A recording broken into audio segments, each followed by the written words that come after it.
Good morning to all of you. Today we are going to discuss about singular and plural, right? कुछ singular और कुछ plural ऐसे होते हैं that create confusion in us कि how we can make them singular and plural, right? जैसे देखिए पहला word है goose. First you can tell me what's the meaning of goose. Goose का meaning क्या होता है, you know? वैसे गूज का मतलब होता है बटेर नाम की एक चिड़िया होती है, राइट?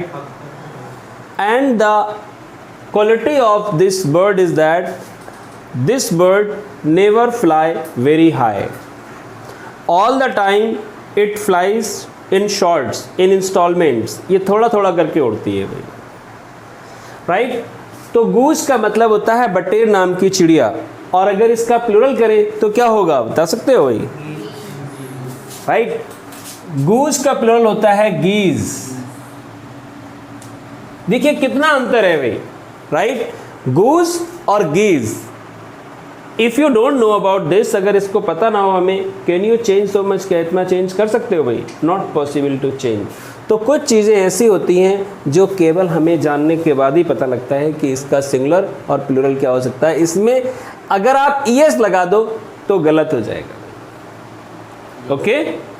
और ये आप सीखेंगे, पता होगा, then you can write correct, तभी आप सही कर सकते हैं कंपटीशन में, otherwise you can not do, आप कर नहीं सकते. दूसरा है माउस. माउस मीन्स क्या होता है? अच्छा, एक माउस भी होता है, एक रैट भी होता है, दोनों में फर्क क्या होता है?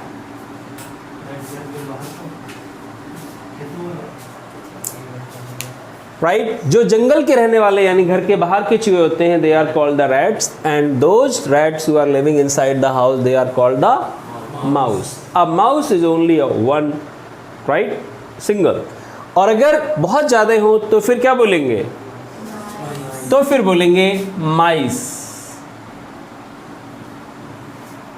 क्लियर? यानी बहुत से चूहे, only which are living inside the house, जो घर के अंदर रहते हैं. If anybody is going to ask you कि what is the difference between mouse and rat, then you can say मतलब living inside the house they are called the mouse, and mice, and they are called the rat who are which are living out of house, जो घर के बाहर रहते हैं. ऐसी है Laue's. You know what's the meaning of Laue's? Laue's कहते हैं सिर के अंदर जो कीड़े पाए जाते हैं, जुए वगैरह, राइट? तो इसका मतलब है एक, यानी सिंगुलर है भाई. Do you have? सभी के होते हैं भाई, थोड़ा एक आध तो होता ही है. चलो नहीं है, वैसे ये बर्ड तभी बना होगा जब लोगों के सिर में होते हैं भाई, राइट? तो लाउस, इसका प्लूरल क्या होगा? लाइस, यानी सिंगल वन, और ये मैनी, ओके? अगला वर्ड है टूथ. टूथ मीन्स एक दांत. और if you are talking about 32, अगर आप 32 दांतों की बात कर रहे हैं, then we can write teeth. तो क्या लिखेंगे? Teeth, correct. नेक्स्ट वर्ड है dormouse. You know what's the meaning of dormouse? Dormouse का मीनिंग क्या होता है? डोर माउस का मीनिंग होता है there is a one small just like a squirrel, गिलहरी की तरह का एक वो होता है जो उसको खाता रहता है, मतलब दरवाजे को. वैसे तो डीमक टाइप की होनी चाहिए ये, लेकिन डीमक नहीं है ये. डीमक इज कॉल्ड डर्माइट, वो थोड़ा सा बड़ा होता है, ओके?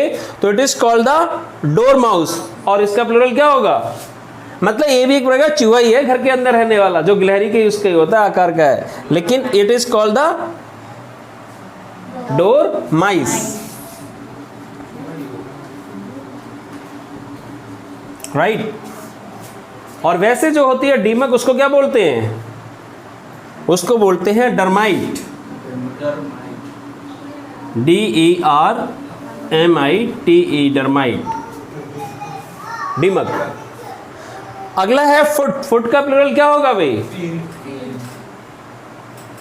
राइट, फीट, कभी फुट्स मत कर देना। नेक्स्ट है रेडियस। देखिए जिनके बाद यूएस लगा होता है उसको यूएस को हटा के आई कर देते हैं।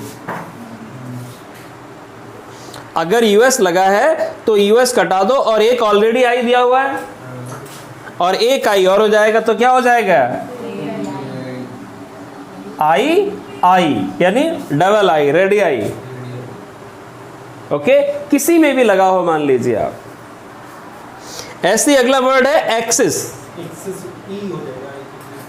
तो एक्सिस का मतलब क्या होता है, धुरी किसी चीज की, राइट, जिसपे केंद्र बिंदु यू कैन से। अगर इसका हमें प्लुरल करना है तो केवल हमें कुछ नहीं करना है, ये जो आई है ना इसको हमें ई में कन्वर्ट कर देना है। ये हो जाएगा आपका एक्सिस। Done, axis, right. ऐसे ये है डेटम, राइट। डेटम का मतलब होता है कि डाटा, सिंगुलर है ये, इसका प्लुरल क्या होगा, डेटा, DATA। इसके ऊपर एक कहावत भी है, कहते हैं कि सब कुछ हमें लिख लेना चाहिए क्योंकि बेटा झूठ बोल सकता है, डेटा झूठ कभी नहीं बोल सकता है। जो आप लिख लेते हैं उसको आप हमेशा याद रखते हैं, राइट। अगला वर्ड है स्टेप मदर। तो स्टेप मदर का मतलब इसका प्लुरल क्या होगा, स्टेप मदर का मतलब है सौतेली माँ। तो इसका प्लुरल क्या होगा, देखो स्टेप जो है उसका मतलब है सौतेली और मदर का मतलब है मदर, माँ। तो स्टेप सौतेला ये तो कभी प्लुरल होगा नहीं, ये तो एक ही रहेगा, केवल ये बदलेंगे। तो जो एस लगेगा वो किस में लगेगा, मदर में लगेगा, यानी स्टेप मदर, स्टेप मदर्स हो जाएगा, राइट। तो all these words I have given you the singular and plural you should remember, because if you can remember then you can get good marks in your competition, and अगर एक भी आपने सही कर दिया तो you can go up to the from the lakhs people, लाखों लोगों से आप ऊपर पहुंच सकते हैं। Thank you very much.